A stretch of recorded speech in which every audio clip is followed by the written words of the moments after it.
Namaku Maya Kartika, dan selama 6 tahun pernikahanku dengan Randy Prasetyo, aku percaya bahwa kerja keras seorang istri akan dihargai sebagai bukti cinta, sampai pada suatu malam aku pulang dengan tubuh lelah, punggung pegal, dan telapak kaki nyeri setelah bekerja dari pagi hingga larut. Lalu menemukan bahwa semua uang yang kukumpulkan tetes demi tetes, rupiah demi rupiah, dari lembur, usaha sampingan, dan pengorbanan panjang, telah lenyap dari rekeningku karena suamiku sendiri mengambilnya diam-diam untuk diberikan kepada ibunya demi membeli rumah untuk adik laki-lakinya. Uang itu bukan uang kecil. Itu tabungan hidup. Selama bertahun-tahun aku menahan diri untuk tidak membeli baju baru, menolak ajakan teman makan di restoran, memakai tas kerja yang talinya sudah hampir putus, bahkan menunda perawatan kesehatan karena aku ingin punya pegangan untuk masa depan. Aku bekerja sebagai manajer operasional di sebuah perusahaan ekspor, berangkat sebelum matahari naik dan pulang ketika lampu-lampu jalan sudah menyala. Setelah pulang, aku masih menerima pesanan kue kering dari tetangga, mencatat laporan toko online kecilku, membungkus paket sampai tengah malam, lalu bangun lagi sebelum subuh.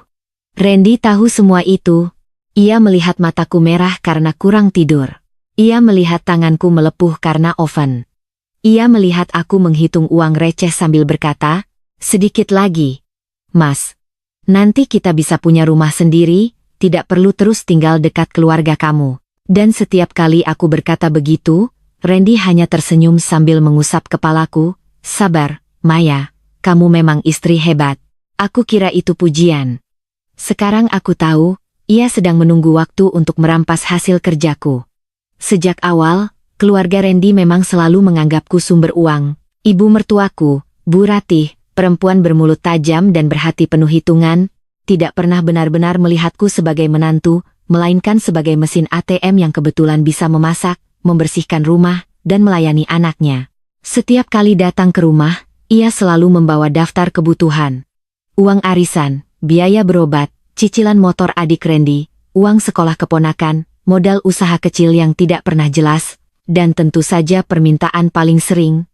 "Maya, kamu kan kerja bagus, bantu keluarga suami itu kewajiban." Kalau aku memberi, ia tersenyum. Kalau aku menolak, wajahnya langsung berubah.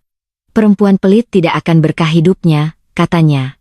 Adik iparku, Aldi, lebih parah.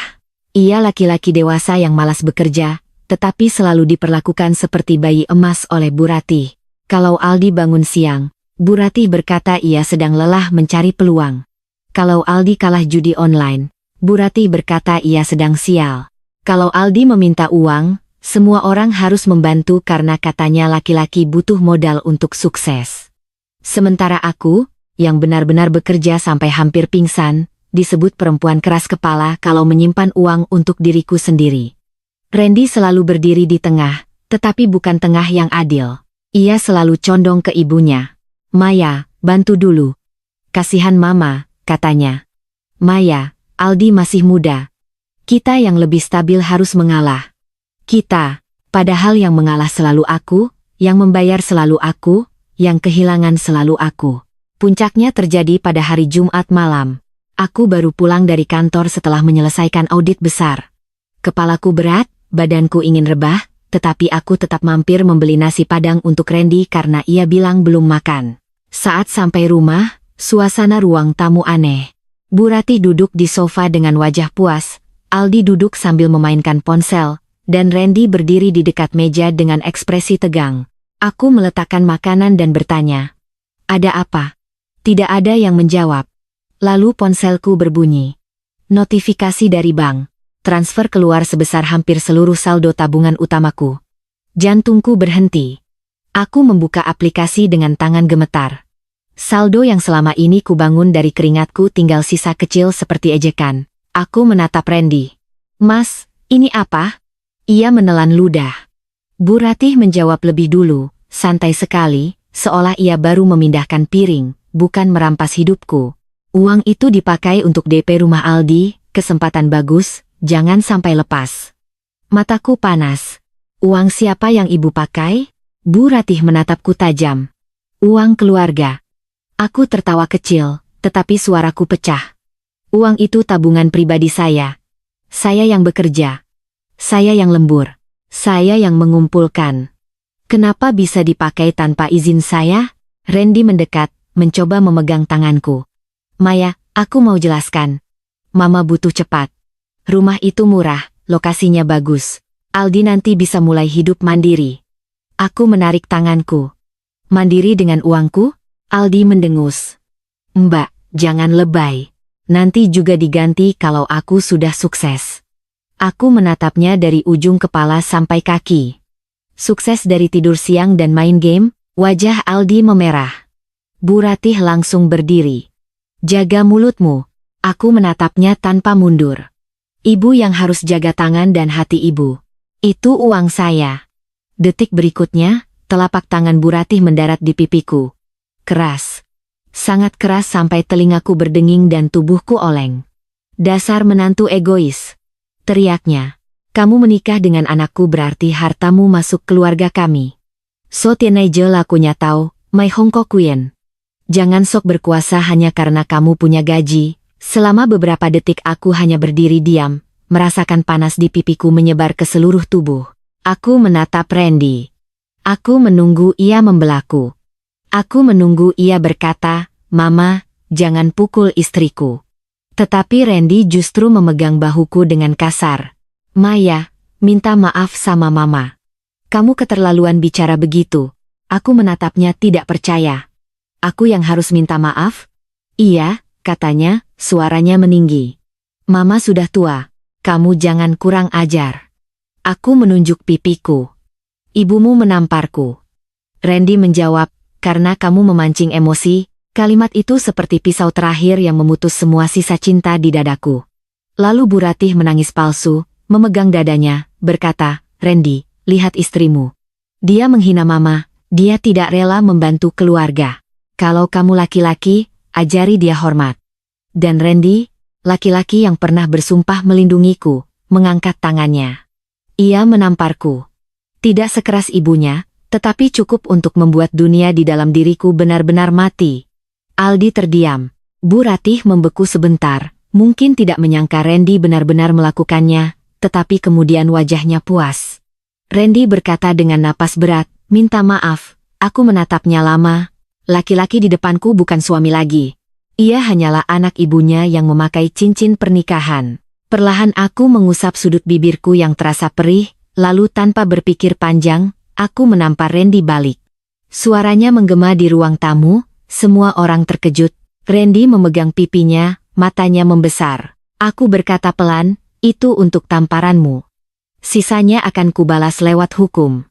Bu Ratih berteriak, perempuan gila. Aku menoleh kepadanya. Belum, Bu. Kalau saya gila, malam ini ibu sudah saya seret keluar. Tapi saya masih waras.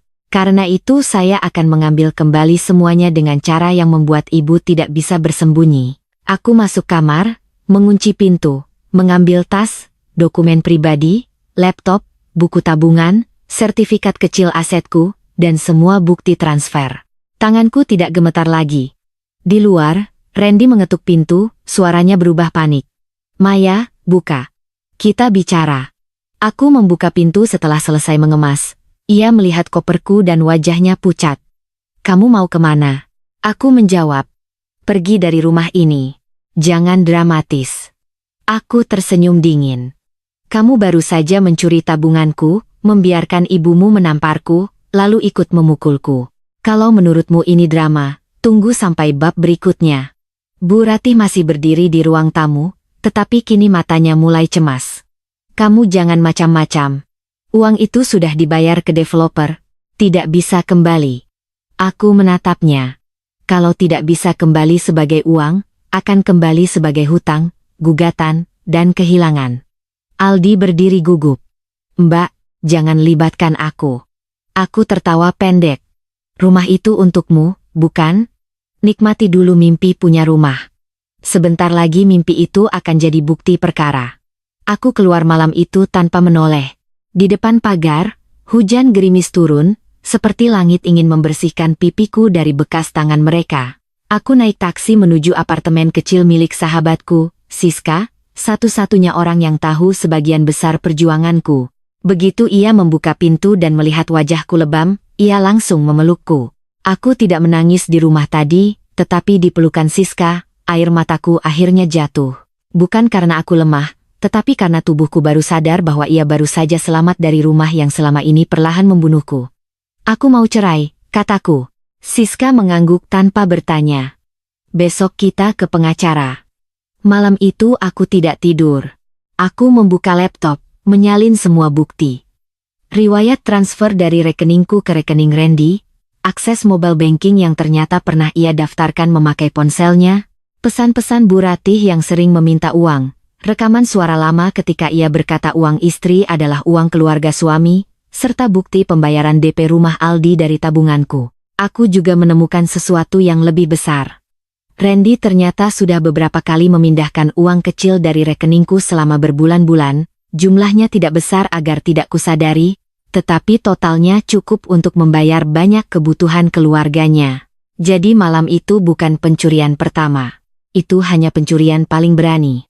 Pagi harinya, bersama Siska aku menemui pengacara bernama Pak Adrian. Setelah membaca bukti, wajahnya berubah serius. Bu Maya, ini bukan sekadar masalah rumah tangga. Ada dugaan pengambilan dana tanpa izin, penyalahgunaan akses rekening, dan kekerasan dalam rumah tangga. Aku menatapnya. Saya ingin uang saya kembali. Saya ingin cerai. Dan saya ingin mereka belajar bahwa menantu bukan ladang panen. Pak Adrian mengangguk. Kita mulai dengan pembekuan proses transaksi jika masih memungkinkan, somasi kepada suami dan pihak penerima, laporan KDRT, serta gugatan perceraian. Untuk DP rumah, kita cari tahu nama pembeli, skema pembayaran, dan apakah dana bisa diblokir atau dicatat sebagai sengketa. Aku menghela napas panjang. Untuk pertama kalinya sejak uangku hilang, aku merasa punya arah. Siang itu, somasi pertama dikirim. Sore harinya, Randy menelepon berkali-kali. Aku tidak mengangkat. Pesannya masuk bertubi-tubi. Maya, kenapa bawa pengacara? Kamu mau mempermalukan aku? Mama sakit karena kamu. Aldi panik, developer minta klarifikasi. Tolong jangan hancurkan keluarga. Aku membalas sekali saja. Keluarga mana yang kamu maksud? Keluarga yang mencuri uangku atau keluarga yang memukulku? Setelah itu aku memblokir sementara nomornya dan mengarahkan semua komunikasi ke pengacara. Bu Ratih tidak tinggal diam. Ia datang ke kantorku keesokan harinya, memakai kerudung mahal dan wajah dibuat lemah, tetapi suaranya tetap tajam. Di lobi, ia berteriak memanggil namaku. Maya, keluar kamu. Jangan sembunyi setelah membuat anakku malu. Karyawan mulai menoleh. Aku turun bersama HR dan petugas keamanan. Bu Ratih langsung menunjuk wajahku. Kamu istri durhaka. Uang suami istri kok dihitung-hitung. Kamu mau penjarakan suamimu sendiri? Aku berdiri tegak. Bu, jangan berteriak di kantor saya. Ia tertawa sinis. Kantormu? Kamu cuma pegawai. Aku tersenyum. Pegawai yang uangnya ibu curi untuk beli rumah anak kesayangan ibu. Beberapa orang di lobi terdiam. Bu Ratih pucat, lalu berusaha menangis. Saya tidak mencuri. Itu uang keluarga. Aku mendekat sedikit dan berkata cukup pelan, tetapi tajam. Kalau ibu yakin itu uang keluarga, jelaskan nanti di depan penyidik. Wajahnya berubah. Kamu mengancam? Tidak. Saya memberi jadwal kenyataan. Petugas keamanan mengantarnya keluar. Video kejadian itu ternyata direkam seseorang dan menyebar di grup kantor. Awalnya aku malu, tetapi dukungan datang dari tempat yang tidak kuduga. Beberapa rekan perempuan mengirim pesan pribadi, bercerita bahwa mereka juga pernah diperas keluarga suami, dipaksa menanggung ipar, atau dianggap egois karena menyimpan uang sendiri. Salah satu direktur, Buliana, memanggilku ke ruangannya. Aku kira akan ditegur karena urusan pribadi masuk kantor. Ternyata ia menutup pintu, menatapku, lalu berkata, Maya, jangan mundur. Perempuan terlalu sering diminta menjaga nama keluarga yang tidak menjaga tubuh dan uangnya. Dukungan itu membuatku semakin kuat. Sementara itu, rumah impian Aldi mulai berubah menjadi mimpi buruk. Developer menerima pemberitahuan bahwa dana DP sedang disengketakan karena diduga berasal dari rekening pribadi tanpa persetujuan pemilik sah. Proses pemesanan ditahan. Aldi yang sudah telanjur membanggakan rencana punya rumah kepada pacarnya tiba-tiba dipermalukan. Pacarnya, Nita, yang selama ini mengira Aldi berasal dari keluarga mapan, mulai bertanya dari mana uang itu. Ketika tahu uangnya berasal dari kakak ipar perempuan yang diambil tanpa izin, Nita membatalkan pertunangan kecil mereka. Aldi mengamuk di rumah, menyalahkan Bu Ratih, menyalahkan Randy, tentu saja menyalahkan aku. Gara-gara Mbak Maya, hidupku hancur. Katanya melalui pesan dari nomor baru. Aku membalas. Hidupmu hancur karena dibangun dari uang orang lain. Bu Ratih semakin panik. Ia mulai mendatangi tetangga, menyebarkan cerita bahwa aku istri pelit yang tidak mau membantu keluarga miskin. Tetapi cerita itu tidak bertahan lama, karena Pak Adrian mengirimkan somasi kedua yang lebih keras, disertai bukti kekerasan. Aku juga melakukan visum untuk bekas tamparan dan memar di lenganku saat Randy memegangku kasar. Ketika laporan KDRT masuk, wajah Randy berubah dari marah menjadi takut. Ia datang ke apartemen Siska malam-malam, berlutut di depan pintu. Siska hampir menelepon keamanan, tetapi aku memilih menemuinya di koridor dengan kamera ponsel menyala. Randy tampak kacau. Maya, aku salah, aku hilaf. Aku panik karena Mama terus menekan. Aku menatapnya tanpa rasa. Kamu hilaf mengambil uangku berkali-kali? Ia terdiam. Aku berniat mengganti. Dengan apa? Gajimu yang habis untuk keluarga ibumu? Ia menangis. Aku tidak mau cerai. Aku mau. Aku masih cinta kamu. Aku tertawa pelan. Kamu mencintaiku saat rekeningku penuh. Saat aku minta uangku kembali, kamu memukulku. Ia menutup wajah. Aku malu. Bagus. Itu awal yang terlambat. Ia mencoba meraih tanganku, tetapi aku mundur. Maya, cabut laporan. Aku janji akan mengembalikan uang itu. Aku akan jual motor, pinjam kantor, apapun. Bukan hanya uang, Randy. Kamu harus mengembalikan rasa aman yang kamu hancurkan. Dan itu tidak bisa kamu cicil. Ia menangis lebih keras. Mama bisa masuk penjara. Aku menatapnya tajam. Saat ibumu menamparku dan menyebut uangku milik rumahnya, ia tidak takut hukum. Kenapa sekarang takut? Tidak ada jawaban. Setelah ia pergi, aku berdiri lama di koridor, tubuhku gemetar.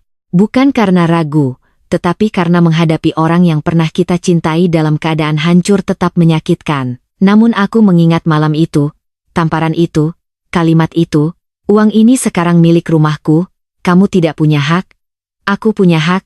Aku punya hak atas tubuhku, uangku, hidupku, dan masa depanku. Sidang perceraian pertama menjadi ajang air mata palsu. Bu Ratih datang dengan pakaian sederhana, wajah tanpa riasan tebal, seolah ingin terlihat seperti ibu tua yang dizalimi. Randy duduk di samping pengacaranya, menunduk. Hakim meminta mediasi. Di ruang mediasi, Bu Ratih langsung menangis. Maya, Mama salah bicara.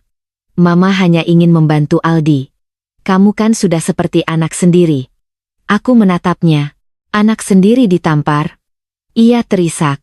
Mama emosi. Emosi ibu selalu mahal. Yang membayar saya. Randy berkata pelan. Aku akan pisah rekening dari Mama.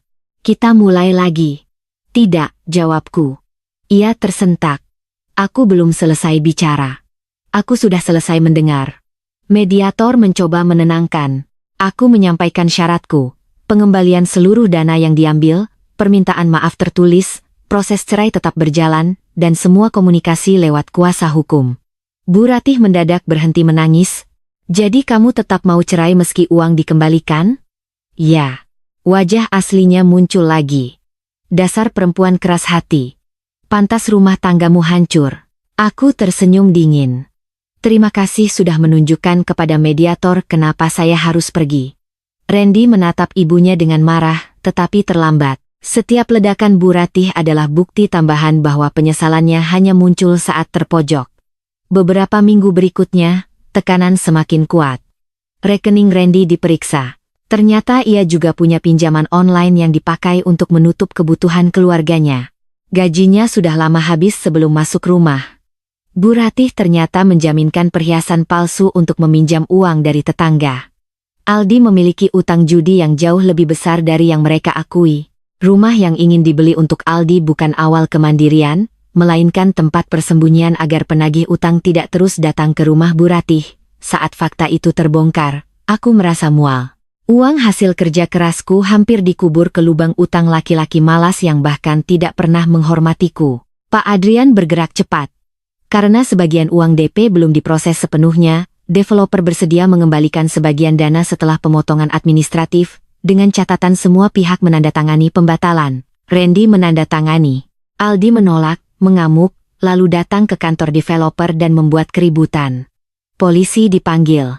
Video Aldi berteriak, "Itu uang keluarga kami." Menyebar ke media sosial lokal. Orang-orang tertawa pahit melihat laki-laki dewasa memperebutkan uang kakak iparnya. Nita, mantan pacarnya, menulis status singkat. Untung belum jadi menikah. Status itu menjadi pukulan telak bagi Aldi. Bu Ratih yang dulu membanggakan anak bungsunya kini mulai melihat hasil didikannya sendiri. Seorang laki-laki yang hanya bisa meminta, marah, dan menyalahkan perempuan. Pada suatu sore, aku kembali ke rumah lama untuk mengambil barang terakhir ditemani Siska dan petugas keamanan. Rumah itu tampak berantakan. Bu Ratih duduk di ruang tamu, wajahnya kusut. Tidak ada lagi kesombongan penuh. Randy sedang mengemas beberapa dokumen. Aldi tidak terlihat. Aku masuk ke kamar yang dulu kutempati. Di lemari, masih ada pakaian kerjaku, beberapa foto pernikahan, dan celengan kaca kecil tempat aku dulu menyimpan uang receh untuk tabungan rumah. Aku memegang celengan itu lama. Dulu aku memasukkan uang 5.000, 10.000, 20.000 ke sana sambil membayangkan masa depan sederhana bersama suami. Sekarang masa depan itu terasa seperti kebohongan yang sangat mahal. Saat aku keluar kamar, Bu Ratih berdiri di depan pintu. "Maya," katanya pelan. Aneh mendengar namaku tanpa nada perintah. "Apa ibu benar-benar sejahat itu di matamu?" Aku menatapnya. "Ibu ingin jawaban jujur?" Ia mengangguk. "Iya, ibu lebih buruk dari yang ibu sadari. Karena ibu tidak hanya mengambil uang saya. Ibu mengajari anak-anak ibu bahwa perempuan yang bekerja keras boleh diperas selama masih disebut keluarga." Air matanya jatuh. "Aku hanya ingin Aldi punya rumah. Aku takut dia tidak punya masa depan. Lalu ibu mengambil masa depan saya." Ia menutup wajah. "Aku salah." "Ya. Apa tidak ada jalan untuk memperbaiki?" Aku menatap ruang tamu tempat aku ditampar. "Ada. Mulailah dengan bekerja, membayar utang, dan berhenti menjadikan perempuan lain korban ambisi anak laki-laki ibu. Tapi bukan dengan saya." Randy muncul di belakangnya. "Maya, aku sudah tanda tangan pengembalian dana. Aku akan bayar sisanya bertahap." Aku mengangguk. "Pengacaraku akan mengatur." Ia menatapku seperti ingin menghafal wajahku. "Kamu benar-benar tidak akan kembali?" Aku menjawab. "Aku kembali hari ini hanya untuk mengambil barang, bukan luka." Aku pergi membawa koper dan celengan kaca itu. Di luar, langit cerah. Untuk pertama kalinya setelah banyak minggu, aku bisa bernapas tanpa merasa ada tangan keluarga itu di leherku. Namun drama belum selesai. Aldi, yang merasa semua kehancuran hidupnya berasal dariku, melakukan tindakan bodoh. Ia mengunggah fitnah di media sosial, menuduhku menipu keluarga Randy, merebut uang bersama, dan membuat ibunya sakit. Ia bahkan menulis bahwa aku perempuan mandul yang tidak punya anak sehingga pelit kepada keluarga suami. Fitnah itu menyebar sebentar, tetapi ia lupa bahwa aku sudah belajar menyimpan bukti. Pak Adrian mengirimkan peringatan hukum. Aku mengunggah klarifikasi singkat tanpa air mata. Saya tidak akan membahas rumah tangga secara detail di media sosial. Namun setiap tuduhan akan diproses secara hukum. Uang yang disebut uang keluarga adalah tabungan pribadi saya yang diambil tanpa izin. Kekerasan fisik sudah dilaporkan. Terima kasih. Tidak perlu panjang. Netizen menemukan video lama Bu Ratih di kantorku, potongan cerita dari tetangga, dan rekaman Aldi di developer. Narasi berbalik menyerang mereka. Aldi menghapus unggahan, tetapi tangkapan layar sudah tersebar. Ia dipanggil polisi atas dugaan pencemaran nama baik. Bu Ratih akhirnya datang ke kantor pengacara dengan wajah benar-benar hancur. "Tolong jangan penjarakan Aldi," katanya. Aku menjawab melalui Pak Adrian. "Suruh dia minta maaf tertulis dan berhenti mengganggu." Sekali lagi dia menyebar fitnah, saya lanjutkan. Permintaan maaf tertulis itu datang malamnya. Singkat, kaku, penuh rasa terpaksa. Tapi itu cukup untuk menunjukkan bahwa mereka mulai mengerti, aku bukan lagi Maya yang diam saat uangnya diambil. Aku bukan lagi menantu yang bisa ditampar lalu disuruh minta maaf. Pada sidang berikutnya, putusan cerai semakin dekat. Randy terlihat semakin kurus. Bu Ratih tidak lagi banyak bicara. Aldi tidak hadir. Hakim menanyakan sekali lagi apakah ada kemungkinan rujuk. Aku menjawab dengan tenang. Tidak, Yang Mulia. Saya memaafkan untuk melepaskan diri, tetapi saya tidak kembali ke tempat yang membuat saya harus melindungi diri dari suami sendiri. Randy menangis. Kali ini aku percaya air matanya sungguh-sungguh. Tetapi air mata sungguh-sungguh tetap tidak bisa menghapus tangan yang pernah ia angkat kepadaku. Ketika palu akhirnya mengetuk dan pernikahan kami resmi berakhir, aku tidak berteriak, tidak tersenyum lebar, tidak merasa menang seperti di film. Aku hanya merasa ringan, seolah tas berat yang bertahun-tahun kupikul akhirnya diturunkan dari punggungku. Uangku sebagian besar kembali melalui pembatalan transaksi, sisanya dicatat sebagai kewajiban pengembalian dalam kesepakatan hukum. Rumah untuk Aldi batal. Pertunangannya hancur. Utangnya tetap mengejar. Bu Ratih harus menjual perhiasan, motor, dan beberapa barang mewah untuk menutup kewajiban. Randy pindah ke kos kecil setelah menyadari tinggal bersama ibunya hanya membuatnya terus tenggelam. Keluarga yang dulu berteriak bahwa uangku milik mereka kini belajar hidup tanpa 1 rupiah pun dariku. Beberapa bulan setelah perceraian, aku menggunakan uang yang berhasil kembali untuk membuka usaha catering korporat yang dulu hanya menjadi impian kecil. Aku menamai usahaku Dapur Martabat, Siska menjadi partner pertama. Bu Liana, direkturku, membantu mengenalkan beberapa klien kantor. Usaha itu tumbuh pelan, tetapi sehat, karena setiap rupiah dicatat, dihargai, dan tidak boleh disentuh oleh tangan yang tidak berhak. Di dinding kantor kecilku, aku menempelkan celengan kaca lama yang sudah kosong sebagai pajangan. Di bawahnya kutulis, uang ini pernah hampir hilang. Pemiliknya tidak. Suatu hari, hampir setahun setelah perceraian, Randy datang ke acara pembukaan cabang kecil cateringku. Ia tidak masuk, hanya berdiri di luar pagar, memakai kemeja sederhana. Aku menemuinya sebentar. Selamat Maya, katanya. Aku dengar usahamu sukses. Terima kasih. Ia menunduk. Aku sudah mulai bayar cicilan pengembalian, tidak banyak, tapi aku usahakan. Saya tahu. Pengacara saya memberi laporan. Ia mengangguk. Mama sekarang kerja membantu warung saudara. Aldi, masih berantakan, tapi setidaknya mulai kerja serabutan. Aku diam.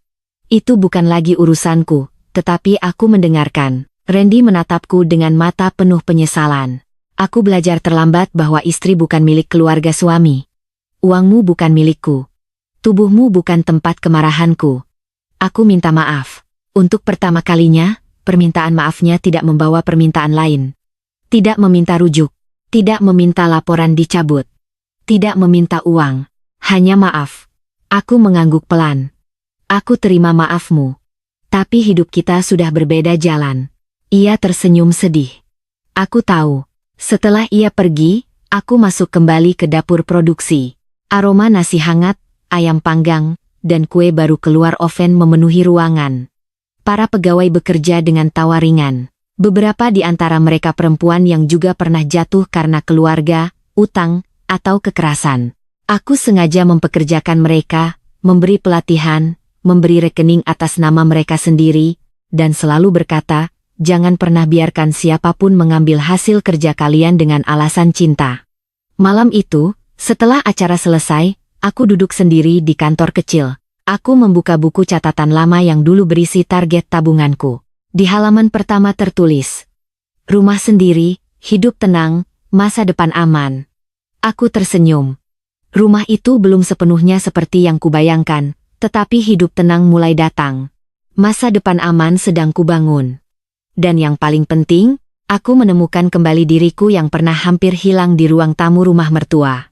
Kalau ada orang bertanya apa pelajaran terbesar dari semua itu, jawabanku sederhana, keluarga tidak boleh menjadi alasan untuk mencuri, ibu mertua tidak berhak menyebut uang menantu sebagai miliknya, suami tidak pantas disebut pelindung kalau tangannya justru ikut memukul, dan perempuan yang bekerja keras punya hak penuh atas hasil keringatnya.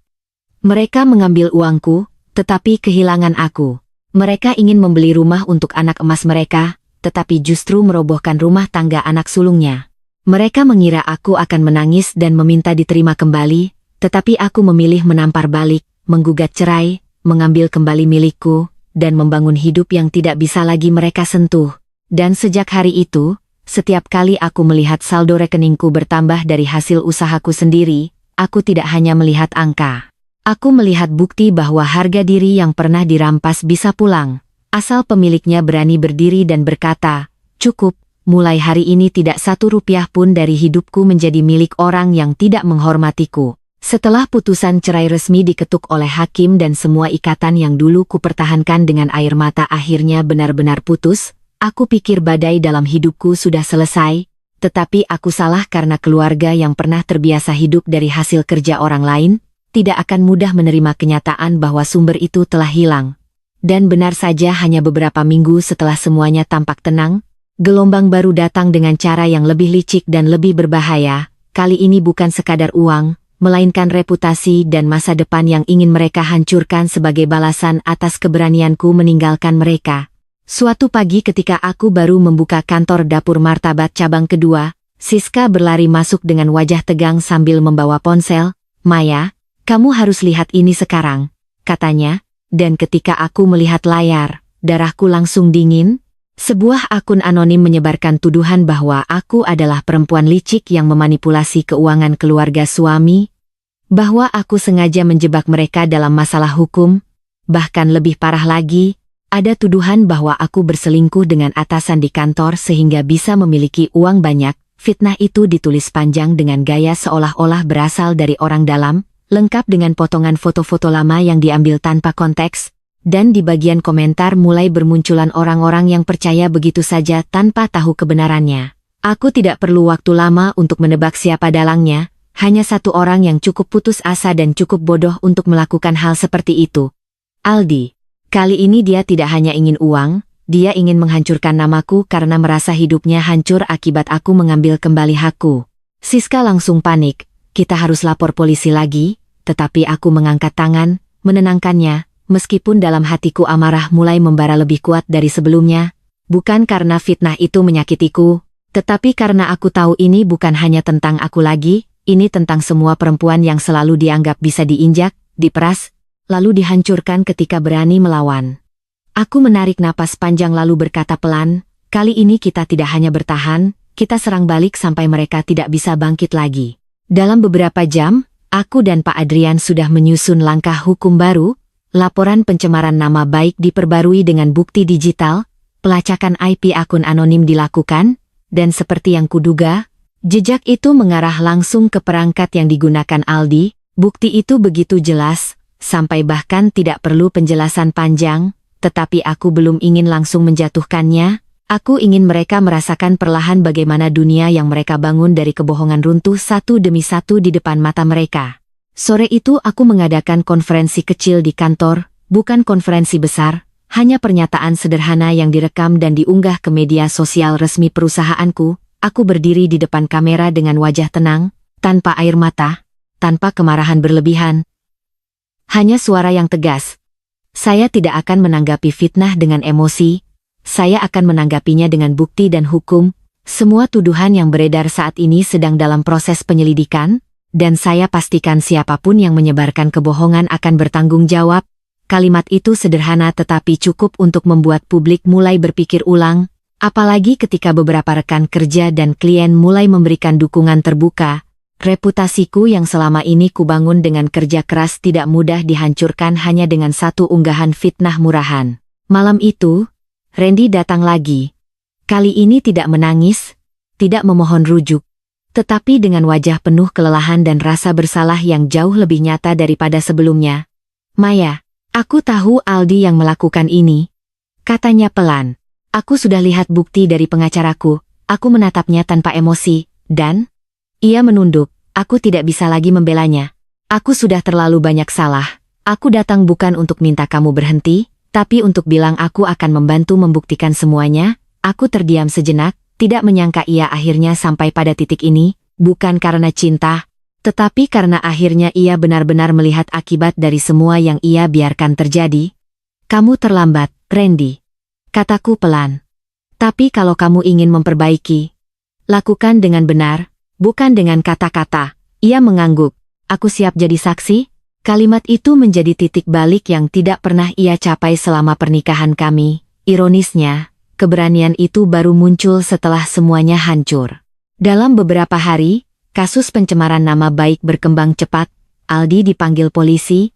Awalnya ia menyangkal, tetapi ketika bukti digital ditunjukkan, ia tidak bisa lagi bersembunyi.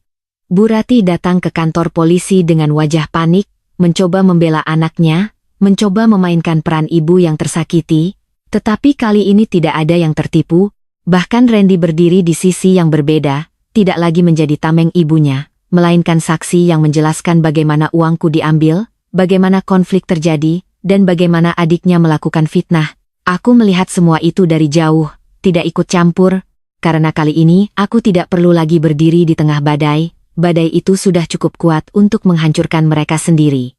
Aldi akhirnya ditahan sementara, berita itu menyebar dengan cepat. Orang-orang yang sebelumnya percaya fitnah kini berbalik mengecam. Komentar yang dulu menghujatku kini berubah menjadi dukungan, tetapi aku tidak merasa puas seperti yang mungkin dibayangkan orang lain, karena bagiku ini bukan tentang kemenangan, ini tentang keadilan yang seharusnya sudah terjadi sejak awal. Beberapa hari kemudian, Bu Ratih datang ke kantorku lagi, tetapi kali ini tidak ada teriakan, tidak ada hinaan, hanya seorang perempuan tua yang tampak benar-benar kehilangan segalanya. Ia duduk di kursi tamu dengan tangan gemetar. Maya, tolong, Aldi masih muda.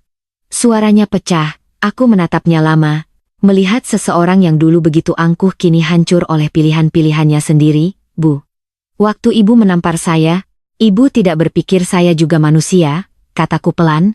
Waktu ibu mengambil uang saya, ibu tidak berpikir itu hasil kerja saya. Sekarang ibu meminta belas kasihan dari orang yang dulu ibu anggap tidak punya hak. Air matanya jatuh. Saya salah. Saya sangat salah. Untuk pertama kalinya, tidak ada pembelaan dalam kalimatnya, tidak ada alasan, hanya pengakuan kosong yang terlambat. Aku menghela napas. Kasus ini bukan hanya di tangan saya lagi. Bu, ini sudah masuk ranah hukum. Ia mengangguk lemah. Saya tahu. Saya hanya ingin kamu tahu. Saya menyesal. Aku tidak menjawab, karena beberapa kata tidak bisa lagi diperbaiki hanya dengan penyesalan. Waktu berlalu, kasus Aldi berjalan. Ia akhirnya dijatuhi hukuman percobaan dengan syarat ganti rugi dan kerja sosial, bukan hukuman berat, tetapi cukup untuk meninggalkan catatan dalam hidupnya, cukup untuk membuatnya sadar bahwa dunia tidak akan selalu menyelamatkannya hanya karena ia laki-laki dan dimanjakan sejak kecil. Randy terus bekerja dan membayar cicilan pengembalian uangku, sedikit demi sedikit, tanpa banyak bicara, tanpa meminta pengakuan, dan untuk pertama kalinya aku melihatnya benar-benar berusaha menjadi manusia yang bertanggung jawab, bukan hanya anak ibunya. Bu Ratih berubah drastis, bukan menjadi orang baik secara ajaib, tetapi menjadi seseorang yang akhirnya belajar diam, bekerja membantu warung kecil, dan tidak lagi menganggap dirinya berhak atas hidup orang lain. Apakah itu perubahan sejati atau hanya kelelahan? Aku tidak peduli lagi, karena hidupku tidak lagi bergantung pada mereka. Sementara itu, dapur martabat berkembang lebih besar dari yang pernah kubayangkan. Aku membuka program pelatihan untuk perempuan yang pernah mengalami kekerasan atau penindasan finansial, mengajarkan mereka cara mengelola uang, membangun usaha kecil, dan yang paling penting, memahami bahwa mereka berhak atas hasil kerja mereka sendiri. Setiap kali aku melihat seorang perempuan berdiri dengan wajah percaya diri setelah sebelumnya datang dengan mata penuh ketakutan, aku tahu semua yang kulalui tidak sia-sia. Suatu malam, aku duduk sendiri di kantor setelah semua orang pulang, melihat celengan kaca di meja yang dulu menjadi simbol tabungan kecilku. Aku mengingat semua yang terjadi, tamparan itu, uang yang hilang, malam ketika aku pergi dengan hati hancur, dan semua langkah yang kuambil setelahnya. Aku tersenyum pelan. Bukan karena aku bahagia melihat mereka jatuh, tetapi karena aku berhasil berdiri tanpa mereka. Jika ada yang bertanya apakah aku sudah membalas dendam, jawabanku sederhana. Aku tidak perlu menghancurkan mereka, mereka sudah melakukannya sendiri. Aku hanya berhenti menjadi korban dan mulai menjadi orang yang mengendalikan hidupku sendiri, dan dari situlah semua berubah, karena dunia mungkin tidak selalu adil, Tetapi ketika seorang perempuan berhenti takut dan mulai melawan dengan kepala dingin dan bukti di tangan, tidak ada yang bisa mengambil apa yang menjadi miliknya lagi.